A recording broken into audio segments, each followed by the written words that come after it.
Ser Podcast.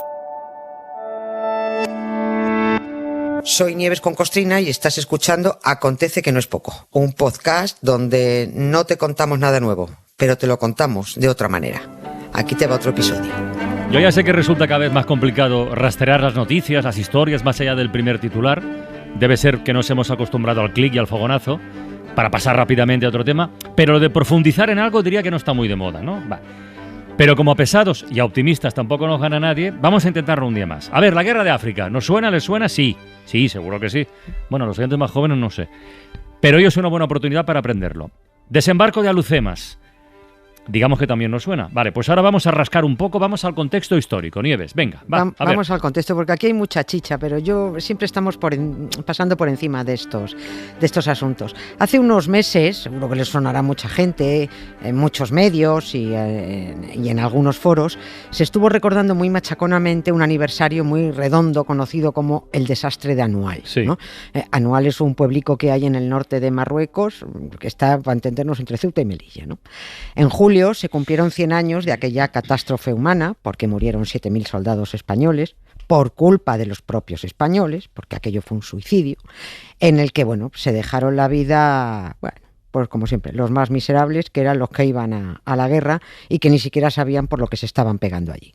La guerra de África es una cosa de la que hemos oído hablar todos, que nos enseñan en el cole muy malamente, pero yo creo que no sabemos situar muy bien.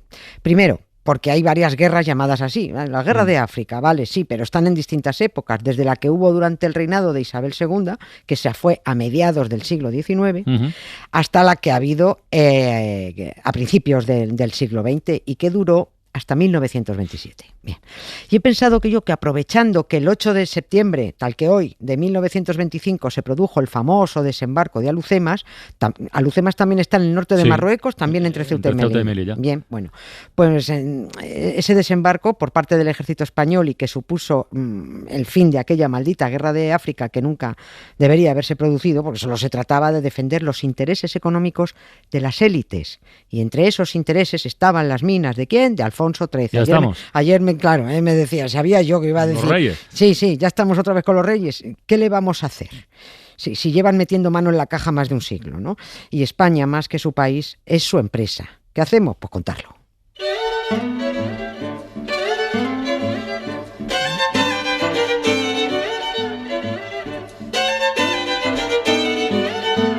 Pues ya, por seguir con la pista real, los intereses españoles en las distintas guerras de África, o sea, la de Isabel II y la de Alfonso XIII, ¿eran por los mismos motivos o no? ¿O por distintos? No, eran distintos. Los motivos eran distintos, por decirlo de forma muy, muy resumida.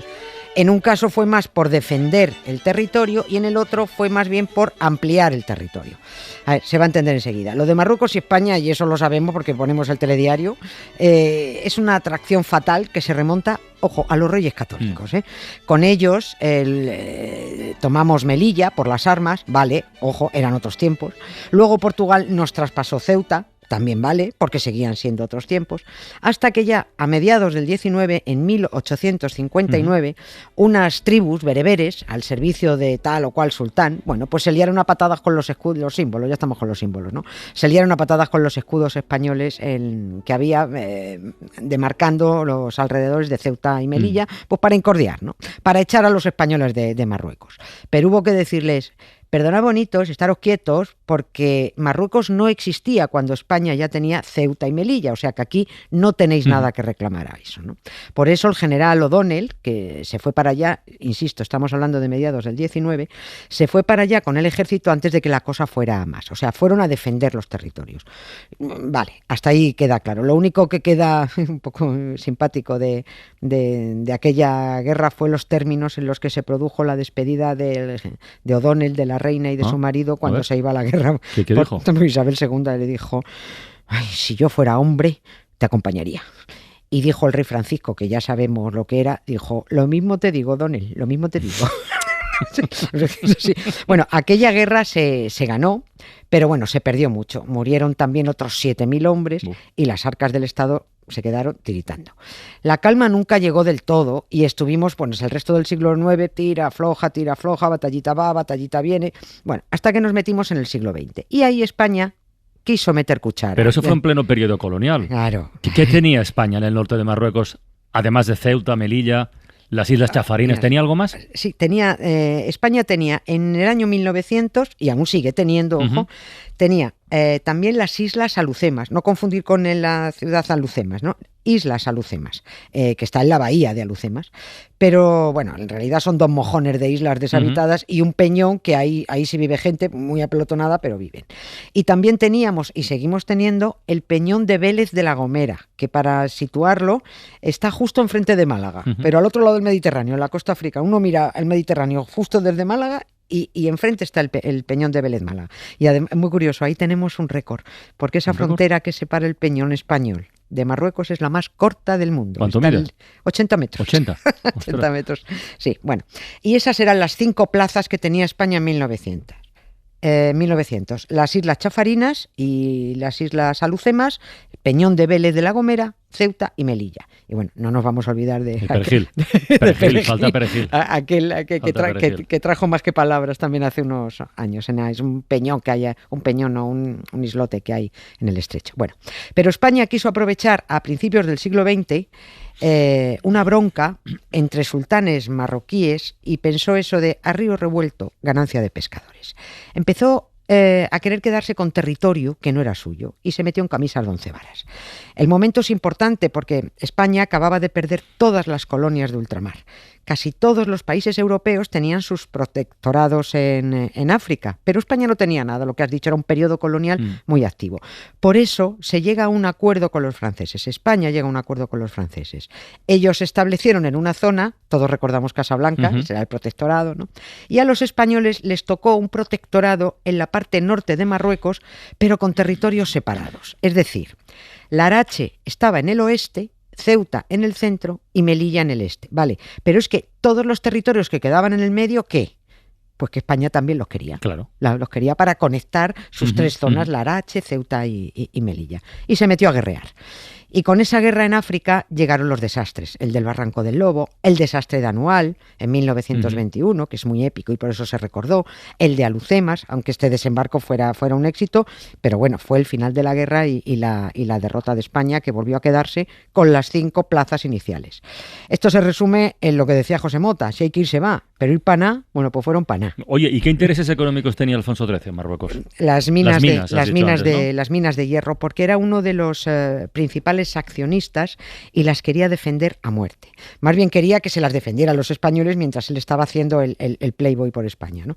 A Alfonso XIII le pusieron sus cortesanos, los aduladores, todos hemos oído, que lo llamaban el africano. Pero lo llamaban el africano precisamente por eso, por su entusiasmo con la guerra de África. Pero lo único que defendía era su bolsillo. Alfonso XIII utilizaba a España como su cortijo empresarial, lo ha hecho siempre. Son las maneras que mamó en casa, la verdad. Y por eso les parece que es una cosa normal, y es lo que han seguido mamando sus descendientes, ¿no? Tenía intereses accionariales en Transmediterránea, en el Metro de Madrid, en la Hispano-Suiza de automóviles. Se hizo con el monopolio de las carreras de galgos en España. Toma. Y todo el negocio de las apuestas, que encima eran medio ilegales. Y ese negocio de las apuestas se lo concedió, que nos va a sonar el nombre, el general Mola, Emilio Mola, que entonces era responsable de la Dirección General de Seguridad. O sea, como dijo Valle Inclán, los españoles han echado al último Borbón no por rey, sino por ladrón, ¿no? Y además, y junto a los grandes apellidos aristócratas de este país, Alfonso XIII tenía intereses muy, muy rentables en la Compañía Española de Minas del Rif, que se llamaba, y ahí explotaba la extracción de hierro. Estas minas daban pasta por un tubo, mucha pasta, y esta fue otra de las razones por la que se lió la guerra de Marruecos. Ahí estaban los soldados españoles, el ejército africanista, para defender estas minas y los beneficios que daban al Borbón y a otros grandes apellidos, pues muy patriotas, muy españolistas y muy nacionalistas. O sea, defender todo eso daría beneficios a unos, está claro, sí, pero también tuvo costes muy altos para otro, en dinero y en vidas. En vidas. Las dos cosas, ¿eh? Hubo miles de muertos. Muchos miles de muertos. Pero también se sabe que al erario español le costó 5.600 millones de pesetas. Dinero público para defender intereses privados, entre otros el del rey Alfonso XIII. Pero esto, claro, esto no lo sabía la tropa, esa tropa a la que solo la adiestraban en el amor a la patria y en la defensa de España. Por ejemplo, y vuelvo al principio con el famoso desastre de Anual, una de las compañías de soldados que se lanzaron al ataque oyeron a voces a su oficial gritarles: «Soldados, ha llegado la hora del sacrificio, que cada uno cumpla con su deber. Si no lo hacéis, vuestras madres, vuestras novias, todas las mujeres españolas dirán que somos unos cobardes». ¿Y allá que te fueron? Murieron casi todos, y casi todos eran unos miserables, analfabetos, pobres de solemnidad, que no tuvieron las 2.500 pesetas para librarse de ir a la guerra. Porque para eso estaba la redención, la famosa redención a metálico, para que los ricos pagaran por no ir a la guerra y los pobres murieran en las guerras por defender los intereses de los ricos. You are a woman who chose running half naked from alley to alley to alley in search of a knife. Me queda con mal cuerpo, de verdad. Es que te deja mal cuerpo. Me he quedado con mal cuerpo. Pero nunca es triste la verdad. No, ya lo sé. Lo que no tiene remedio. Ya lo sé. Pues venga, un beso. Suscríbete a Acontece que no es poco. Todos los episodios y contenidos adicionales en la app de Cadena SER y en nuestros canales de Apple Podcast, Spotify, iVoox, Google Podcast y YouTube. Escúchanos en directo en la SER de lunes a jueves a las 7 de la tarde. Cadena SER. La radio.